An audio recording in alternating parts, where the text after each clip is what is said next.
The important distinction between the upstream and the downstream companies is that by taxing these downstream companies, we're actually going to be hurting U.S. consumers and reducing the amount of competition in the United States. What this is going to lead to is a decrease in innovation and ultimately stifling the United States industries. Instead, we should allow these companies and basically allow the free market to flourish with open competition in the market. I'm going to be going down and making a few case responses and then finishing out with a solvency point and a disadvantage. And then my partner will talk about some more larger disadvantages happening. But I'd like to start with an overall observation that we just like to talk about throughout this round. And observation one is of an increase in tariffs. Now, I'd like to note that if the affirmative team's plan goes through, there will be an increase in tariffs that the United States is putting on these other countries. The reason being that they're now allowing us to put tariffs and duties on these other countries for not only upstream products such as steel and such, but also all these downstream products, these more innovative products. They're going to be now tariffing those as well. And we'll see why it's significant a little bit later, but what we can see is that we're going to be putting an increase in tariffs on them. There will be less free trade, more protectionist policies in general. With that, let's move on to their background point of an anti-dumping policy. Now, this is basically making the assumption that basically these countries are always going to be dumping, and the only way to stop their dumping is by basically cutting off trade with them or tariffing them to restrict the trade. My response to this is trade is the only way to stop. Trade is the only way to stop. Now, actually, the only way to stop the price dumping from these countries is actually by trading with them and lifting them up. The only reason that they're price dumping is because the country is so poor that they can't afford to do anything else. However, by allowing us to trade with them and competing with them, we're actually going to allow the markets to grow so they can actually work with the United States on a level playing field. This is according to Robert L. Thompson, the Gardner Chair of Agricultural Policy at the University of Illinois, according to the Federal Reserve Bank of Chicago. And he said, quote, labor groups often argue that it's unfair for them to have to compete with cheap labor in less developed countries. Basically, the affirmative team is saying they don't want to be able to compete with with this cheaper labor, these companies that are making it for far cheaper. However, later goes on to say, quote, but that's exactly the point. In industries that are inherently labor intensive, there's no way we can be competitive. Bidding up wages in reducing poverty in presently low-income countries is what economic development is all about. Unless they can sell us the products that use their most abundant and therefore lowest cost resource, their labor, their wages will never rise, and they will never become good markets for the products in which we have a competitive advantage, end quote. Now, what this is talking about? It's talking about an economic concept called specialization. Now, what specialization is it's basically saying that the countries around the world should, instead of trying to develop everything on their own, instead of the United States trying to develop its own food, basically every step of the economy and every product, it should specialize in certain industries that it can do best, that can produce the best quality and for the cheapest with the least labor intensive. This is talking about how these poorer countries are more capable of producing these cheaper goods, these rudimentary goods, for a basic and low price, and we should allow them to specialize in those so that they can get built up. If we're forcing them not to be able to actually specialize in that industry and have to produce all of our luxury goods, what's going to end up happening is we're hurting these countries, which is hurting the wages in that country. It's better to allow ourselves to trade with that country and trade our goods with them because that's the only way we can build them up. So what they refer to as price dumping is actually the only way we're building up wages around the world and eventually helping these countries. However, moving on to their harm, now most of this harm I'm going to be responding to with my disadvantage in solvency, but I'd like to point out their subpoint B of the economy hurt. They talk about a couple examples here of where these upstream companies are being hurt. However, they first of all didn't really bring up an example of a downstream company that's been hurt, which is what their entire case is about. And second of all, there was no quantification. So I guess my two responses are, first of all, no downstream companies. My second response is no quantification. When you're talking about economic damage, we need some kind of numbers to be able to talk about of what that damage is going to look like. My partner will be kind of talking about more of the numbers of what their plan is actually going to do and what the damage is actually going to cause, but we need numbers to be able to weigh it against. Saying that there's some economic harm really doesn't mean anything when we're talking about international policy, when we're actually trying to pass a policy. So now moving on to just a couple of off-case arguments, basically arguments that aren't specifically in response to their case. Solvency point one is the process is stalled. The process is stalled. And they talked about, I believe, it was the International Trade Commission that deals with all these. However, under their plan, they specifically say that the International Trade Commission only deals with these upstream companies right now. It's only dealing with upstream trade, basically very basic products such as steel, steel, lumber, all these rudimentary materials. Now, what their plan is doing is they're basically forcing this now International Trade Commission to deal with now all these downstream products. So smartphones, cars, all these things. Now the International Trade Commission is also going to be dealing with those and hearing the cases. Furthermore, they talked about how these two industries are competing. Basically, the upstream companies may want to put tariffs on something, the downstream companies don't want tariffs on that, such as steel. The steel manufacturers in the United States want tariffs, the United States auto manufacturers do not. What this causes is a massive competition amongst the international Trade Commission. In doing this, they're basically stalling out the process. Now you have two companies that are arguing about it and trying to reach a conclusion, trying to get their case passed, instead of one company, the foundational companies, actually getting passed. That's going to be stalling the entire process, as you're not just giving the request for tariffs and analyzing it, but you're having to analyze two different opinions, stalling out the process and leading to no advantages whatsoever. Not only are we not going to be able to actually put restrictions on the industries that we need to right now, but we're not going to be able to put restrictions on any industries into the future. Moving down to a disadvantage, though, and this is what I'd like to kind of close out my speech with, and this is disadvantage one of innovation. Innovation. This is talking about the difference, basically what I talked about at the beginning of my speech, the difference between upstream and downstream. Is basically how downstream companies, we have the chance to innovate through competition. Subpoint A is competition leads to innovation. Competition leads to innovation. Now, right now they were talking about how we have these downstream companies that are having to compete with the international markets, how Ford's having to compete with Hyundai and such. However, what competition leads to is it leads to innovation. When companies are able to compete, they're forced to innovate and reach the absolute best products they can. Now, the reason upstream products, their competition isn't valuable, and that's why we need a tariff, is because you really can't innovate much farther. If you're dealing between two steel manufacturers, you can't make better steel. Steel is steel. That's what makes it upstream. It's that they're basically very basic products. It's universal across the board. But when you're dealing with downstream, there's far more factors that come into it. The competition forces the companies to make it the absolute best. The subpoint B is eliminate downstream competition. Eliminating downstream competition. Under the affirmative use plan, assuming the process even works, which it won't under a solvency point, but assuming it actually works, you'll be eliminating this competition, forcing just American companies to be here and not actually having to compete with the foreign industries. These innovative foreign industries, they're not going to have to compete with those. And as we've seen earlier, competition is what drives this innovation. Subpoint C is stifling markets. It's stifling the markets. When no innovation happens, the markets are eventually stifled. These companies are going to produce lower quality goods and eventually not really be innovative, not have an incentive to innovate and actually make things better. There's two main impacts to this. Impact one is consumers hurt. Consumers hurt. This leads to consumers of the United States being hurt because the products that we're getting here aren't going to be as high of quality. They have no reason to make high quality products, no reason to make better products because they're not competing against foreign industries. And the impact two of this is eventual collapse. Because they have no driving factor, as soon as the foreign industry can actually get into the United States and be able to start competing with them, considering they haven't had this incentive in the past, there's an eventual collapse. It's better if we allow them to be able to compete with these foreign industries in a free market system where we can actually get the best possible products for United States consumers, allow the free market to take its course so that we can get the best products and ultimately innovate to our best. Thank you.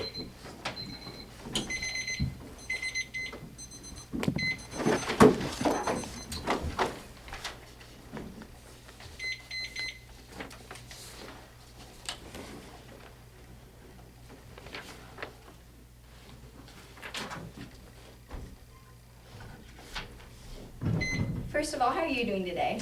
I'm a little tired. It's been a pretty long day, but I'm doing great. Okay. Could I see all the evidence that you read in your speech? Yep, here's the card about the basically competition leading to better markets. Thank you very much. Let's go down to the background point. Now, would you say that dumping is good or would you say it's bad? I would say dumping is generally bad. However, I'd say it's all these countries are really capable of doing. Okay, would you say that dumping can be good and bad? I'd say it can be good and bad. Dumping of downstream products, or what you call dumping of downstream products, is actually what drives the United States innovation. So I'd say that's good. Okay. I'd say a status quo policy towards upstream products of tariffing it when it's absolutely necessary is a good policy. We should stick with that and not try to infringe on it by bringing downstream into the equation. Okay. Let's go down to your response to the 1AC. Now, for economy hurt, did you respond to subpoint A that downstream industries are being ignored? I didn't specifically talk about that, however, in my disadvantage, that kind of directly clashed with that by showing that downstream industries not being ignored, but they're basically in the free market where they actually have to compete, and that's how the American market works, is that they're not just going to be protected. There's no reason to actually protect them and put them in the shell. They should have to compete with the markets because that's what ultimately gives us the best product. Now, you mentioned that we needed some quantification. Now, did you respond to the fact that 200,000 jobs have been lost in the steel-consuming industries? I didn't specifically talk about the steel consuming industries. This was mostly talking about the steel production and everything. Okay. So For your point of process stifled, now was that a disadvantage or was that responding It was mostly solvency, saying that your process isn't actually going to get through. Basically, your process is going to be stifled, and because of that, none of this is actually going to happen. Okay, so did you provide any evidence for your solvency and disadvantage? The disadvantage was mostly just market analysis. Mm-hmm. Okay, and lastly, is balance important? Balance is important, and we have that right now because we're only tariffing the industries that we absolutely need to. The industries where there's no room for improvement, there's no room for innovation. Okay, should we consider both sides of the economy? I think we are considering both sides of the economy by actually forcing competition. Okay, no further questions. Thank you very much.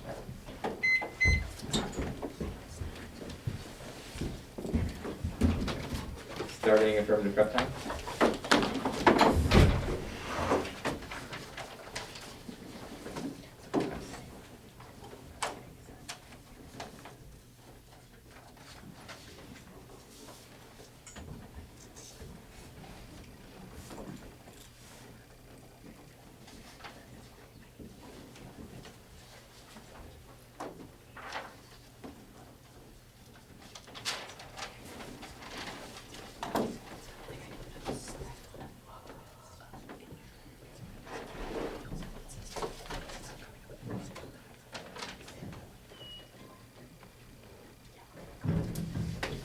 No further prep time. Okay, any prep time.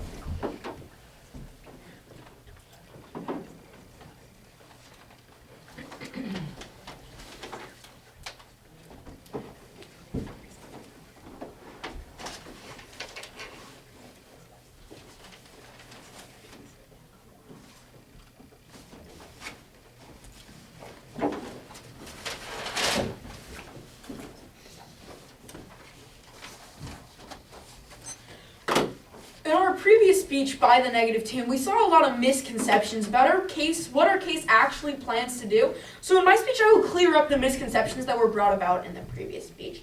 Now to start out, I would just like to have a brief description of exactly what our plan will be doing. So right now, say a steel manufacturer from China. Now say they make steel, they are dumping steel into the United States. So now the United States steel producers cannot actually afford or cannot sustain this because all the downstream industries are now going to use the Chinese steel because it is much cheaper. Now the United States Steel Company can go to the Icc or International Trade Commission and they can put a tariff on the Chinese steel so that the Chinese steel and the United States steel are the same price. So that they're not at a disadvantage since their price is higher. Basically what our plan is saying is because the downstream industries use the cheaper steel from China, they now have to pay the higher prices that comes from the Chinese steel because they don't, or the U.S. steel, because they don't have access to the cheaper Chinese steel because the tariff has been put on place. Now to start out, I would like to just first respond to their observation where they talked about how there would be an increase in tariffs. I have one response, and that is decrease in tariffs. Decrease in tariffs. Our plan does not allow downstream industries to put an anti-dumping tariff on downstream products. Our plan allows downstream industries to refute upstream tariffs for steel. So really, since now all these tariffs are always getting passed because there's no balance, all our plan has the potential of is decreasing tariffs, not increasing tariffs. So really, we see this observation does not stand because our plan is decreasing tariffs. Now to get into the argumentation. To start out, I would like to respond to the background point, talking about how trade was the only way to stop dumping. I have one response. Plan will allow trade. Plan will allow trade. This is again a misconception that I was talking about. Our plan will not be stopping trade. Again, this goes back to the observation. The only thing our plan will be doing is decreasing the amount of tariffs, not increasing it. So if anything, we will actually see a benefit from this, and will allow even more trade than even less trade. So this point really doesn't stand. So now moving down into the harm itself. Let's see. They talked about in the harm one, they talked in the subpoint B, they talked about how they didn't like the example that was brought up. I have a couple of responses to this. My first response to their no downstream. My first response is evidence stated consuming. Evidence stated consuming. So now if you read the evidence, I'll just read a quick quote here. Quote, some 200,000 jobs have been lost in the steel consuming industry. end quote. So we can see here that this is not an upstream industry, but this is an example of a downstream industry. So again, this point does not stand because this example was dealing with downstream industries. Now moving down to their second response, they said there was no quantification. No quantification. Now I'll read this again just for clarity. Quote, some 200,000 jobs have been lost in the steel-consuming industries, end quote. We see here that that is a clear quantification of 200,000 jobs. So we can see here that there actually are quantifications. Let's see, moving down the flow, now I will respond to their solvency and disadvantage points. So now first solvency point was talking about how the process was stifled. Now this is again one of those misconceptions that I will be clearing up here. So now I have two responses to the solvency point. My first response is same case, different side. Same case, different side. Now really, it's not like the ITC will have to deal with even more cases now that the downstream industry. All it is that the ITC will still have the same amount of cases, but they'll have two sides to look at. Right now, the ITC looks at the one side. Now they'll just be looking at both sides and then making an informed decision. There will not be a swarm of new cases or a swarm of new work, because all there will be is the same case, just a different side. My first response is ITC decides. ITC decides. Now the negative team has been talking about how there will be legal battles now because of both sides are now going to be arguing, and this could take time.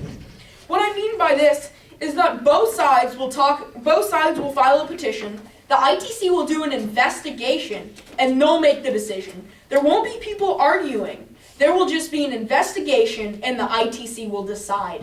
There won't be legal battles and back and forth or anything really. It will just be the ITC doing their investigation and making a decision like they do in the status quo.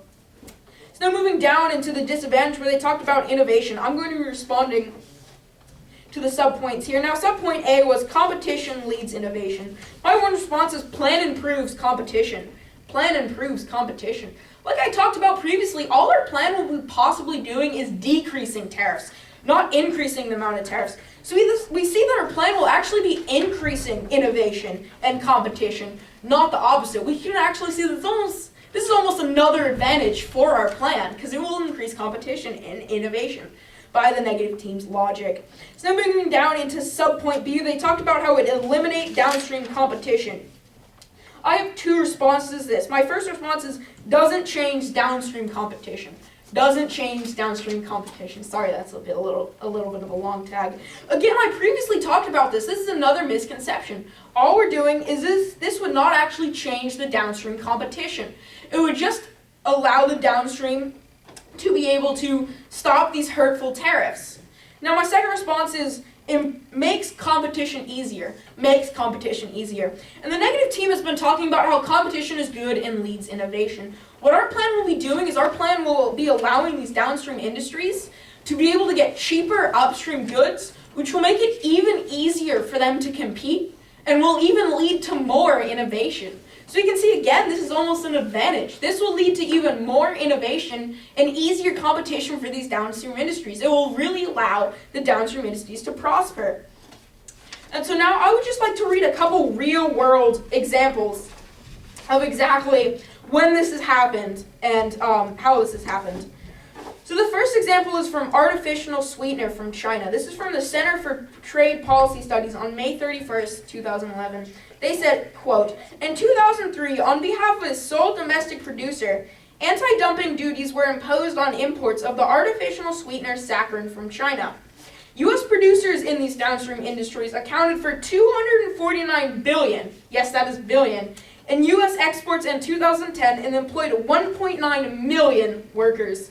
Meanwhile, U.S. exports for saccharin, the upstream industry, came to slightly more than 7 million of exports, end quote. So what we see here is that the $7 million industry was thought to be more important than the $249 billion industry. The $249 billion industry was just ignored over the $7 million industry. So now in the short time I have left, I'm just going to be quickly wrapping this all up. So as we can see here that really this plan will work and the disadvantages really don't stand. Thank you.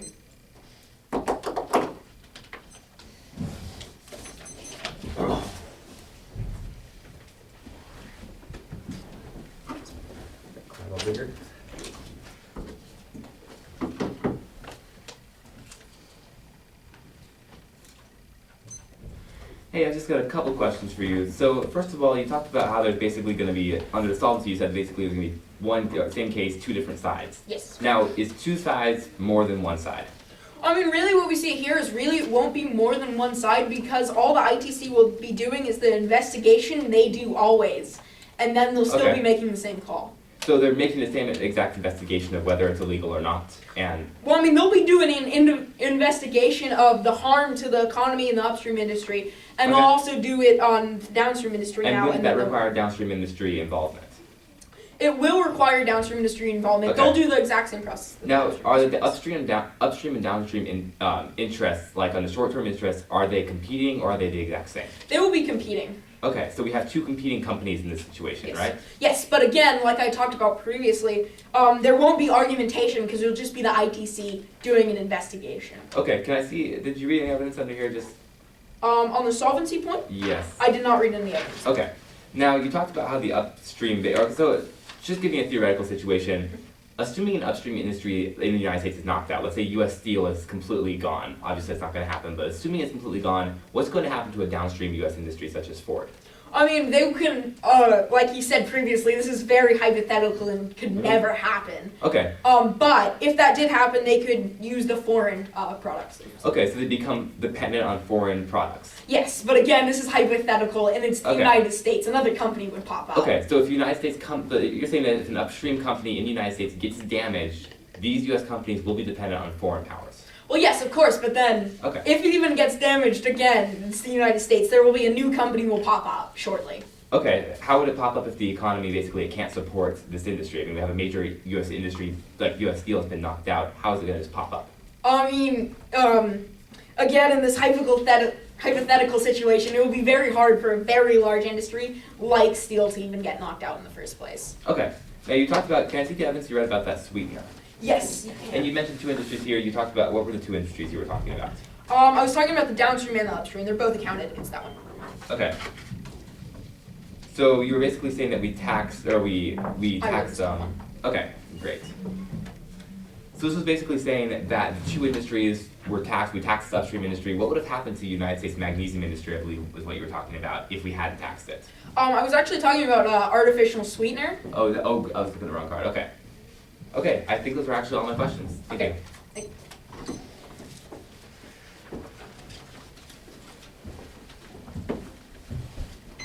Okay, starting the prep time, about a minute 20.